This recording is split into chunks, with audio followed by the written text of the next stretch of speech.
Naaga po sa nagabos, liwat taas na kamot, gabos sa mga parauma.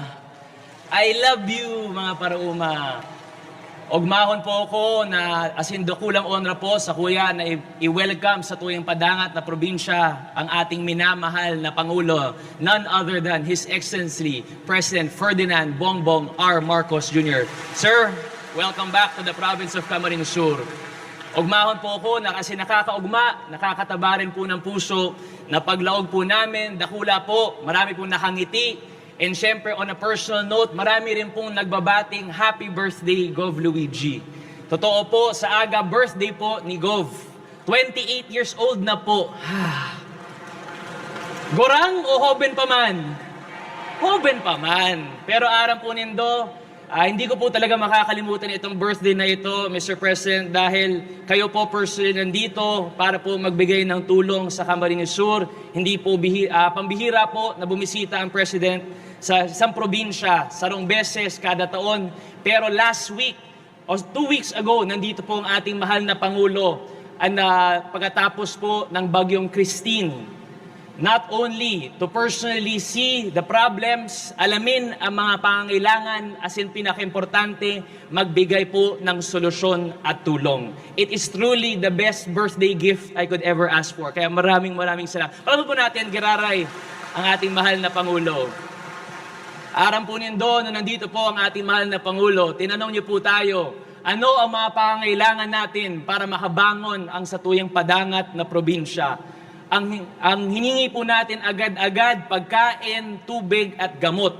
Noong hapon, pag alis na po, dumadating na po yung mga malalaking military aircrafts, punong-puno ng pagkain, punong-puno ng tubig as in gamot. Ganyan kabilis mag-aksyon ang ating mahal na Pangulo. And Mr. President, I'm happy to report to you po, under your leadership and also with the help of Sec Rex, that the 231 barangays of our province that were totally submerged, 100% of those barangays and all families were already given assistance under your help. Kaya maraming salamat.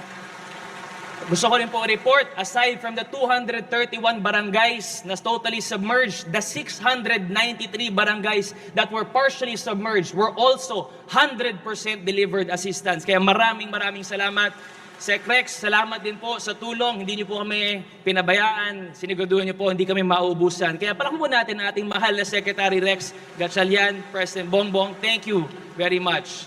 Siyempre, gusto ko rin po magpasalamat sa lahat po ng mga uniformed personnel under the leadership of our Commander-in-Chief na hindi po tayo pinabayaan. Lahat ng hiningi po natin, mga rubber boats, mga helicopters na nag-deliver po ng mga relief goods to the isolated barangays na hindi po maabot ng mga sasakyan, hindi po maabot ng mga bangka, ng mga boats. Hinelicopter po natin dahil hiningi po natin sa ating mahal na Pangulo. Binigay niyo po sa atin agad. Kaya palakpan po natin, Giraray.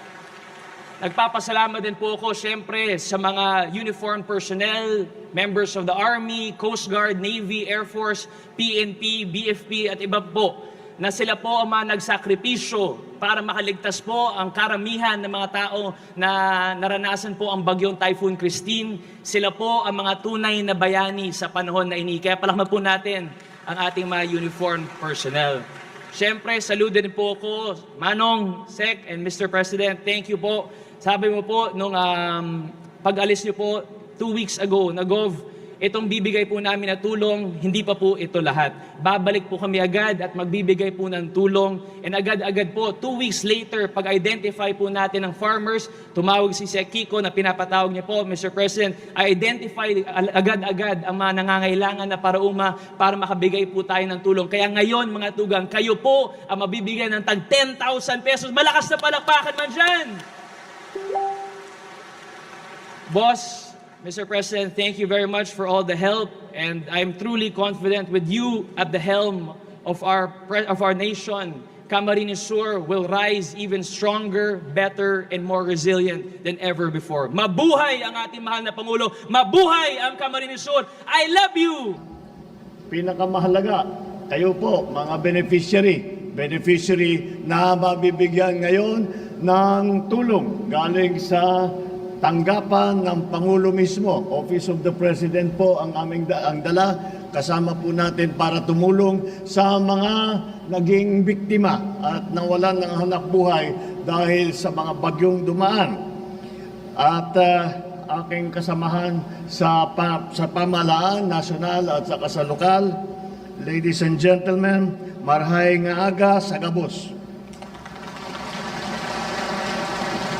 Narito po ako muli upang personal na maghatid ng mga karagdagang tulong para sa mga kababayan nating lubhang naapektuhan ng Bagyong Christine dito sa Camarines Sur. Umaasa ako na sa tulong at suportang iniabot namin sa inyo ngayon, kayo ay magkakaroon ng sapat na kakayahan upang makabangon muli. Naglaan po ng 50 milyong piso ang tanggapan ng Pangulo na ipapamahagi ng DSWD sa mga naapektuhan ng bagyo. Makakatanggap ng tigsa 10,000 piso ang 5,000 magsasaka, mangingisda at iba pang pamilyang naapektuhan. Talaga pong nagpupursige tayo na maibalik sa normal ang kondisyon sa lalong madaling panahon ang mga nasirang tahanan, infrastruktura at kabuhayan nitong bagyo. Mga kababayan, hindi po na iba sa atin ang madaanan ng bagyo. Ngunit itong nakaraang hagupit ng Bagyong Christine, talagang ang lawa ng pinsala. Tayo po ay nakakaranas ng talaga ng epekto ng tinatawag na climate change. Hindi lang po ang Pilipinas ang tinatamaan ng matinding pagbabago ng panahon nito, kung hindi sa buong daigdig ay nakikita natin ganito rin ang nangyayari. Kaya kailangan natin gumawa ng masusi at maagap na solusyon upang hindi na muling mangyari ang ganitong kalaking pinsala dala ng mga bagyo. Nagbigay ako ng direktiba sa bawat ahensya ng gobyerno na gumawa ng mga estratehiyang akma sa ating pagmamalawakang batinding pagbaha at maiwasan na ang ganyang klaseng baha sa kabila ng inaasahang pagbabago ng panahon. Inatasan ko ang DPWH na muling pag-aralan ang Bicol River Basin Development Program.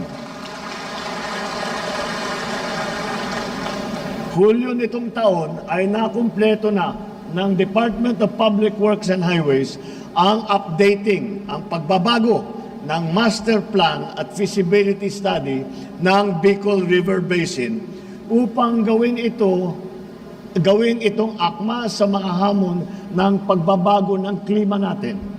Sa kasalukuyan ay inaayos na ang detailed engineering design na inaasahang masisimulan sa first quarter na susunod na taon. Next year, pagsimula ng pagpasok ng New Year na 2025 ay masisimulaan na natin itong ating mga ginawang plano para hindi na ganito kalala ang pagbabaha sa Bicol River Basin. Inatasan ko ang DPWH, DNR at DILG na makipagtulungan kasama ang lokal na pamahalaan upang maging integrated at future-proof ang kanilang mga plano at proyekto para sa Bicol River Basin. Ngunit, ang mga proyektong ito ay mababaliwala kung hindi naman ito magtatagal, lalo na ngayon na ang kalaban natin ay ang matinding pagbabago ng panahon. Bakit ko sinasabi yun? Dahil sa buong kasaysayan ng Pilipinas, hindi pa tayo nabuhusan ng ganitong karami, ganitong kabigat na ulan. Dahil wala naman tayong climate change noon. Ngayon, nandito na po ang climate change. Kagaya ng aking sinasabi, kung maaari lang, papalitan natin ang panahon, papalitan natin yung weather. Ngunit hindi pa natin kayang gawin yun.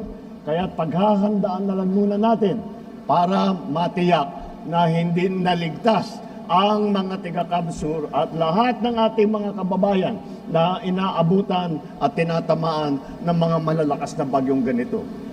Kaya sa DPWH, DOTR, DTI at iba pang ahensya, dapat masiguro natin na ang infrastruktura ay matitibay at pinag-aralan ng mabuti.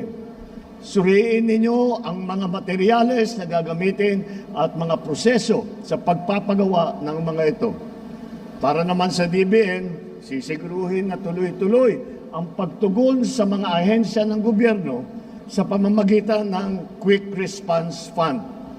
Lalo na at may banta pa na panibagong bagyo.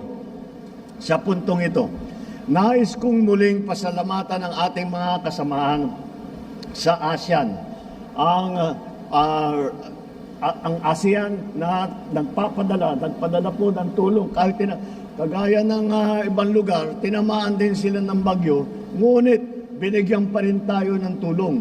Kaya't nagpadala sila ng eroplano, nagpadala sila ng gamit, pati na rin ang pribadong sektor na handang umagapay sa pagpapalawig ng mga proyekto ng pamahalaan. Mga kababayan, hangad ko na mas patibayin pa ang ating pagkakaisa at pagtutulungan para sa isang maliwanag na bagong Pilipinas. Maraming salamat po sa inyo lahat. Mabuhay ang bagong Pilipinas.